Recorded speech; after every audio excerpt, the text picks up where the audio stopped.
রাব্বি নাফসি। নূহ নবী বলবেন, ও আল্লাহ আমারে বাঁচাও। ইব্রাহিম নবী বলবেন, আল্লাহ আমারে বাঁচাও। উম্মতের কোনো চিন্তা নাই, উম্মত জাহান্নামে গেলে যাক, জান্নাতে গেলে যাক, যেখানে মনে চায় যাক, উম্মতের চিন্তা করার সময় নেই গো আল্লাহ, শুধুমাত্র আমারে বাঁচাও। মালিক, জাহান্নাম ধরে ধরে হাসরের মাঠে উঠেছো।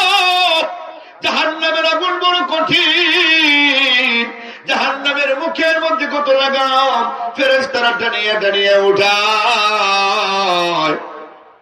আসরের ময়দানের কষ্ট দেখে আমাদের আর ভালো লাগছে না। আল্লাহ, চতুর্দিক থেকে তোমার গর্জনার গর্জন। আল্লাহ পাক ওই দিন বলবেন, লিমানিল মুলকুল ইয়াউম, বলো আজকের দিনের রাজত্ব কার? কেউ জবাব দিবে না, নীরব নিস্তব্ধ হয়ে যাবে। ডরায়া ভয়ে কেউ জবাব দিবে না।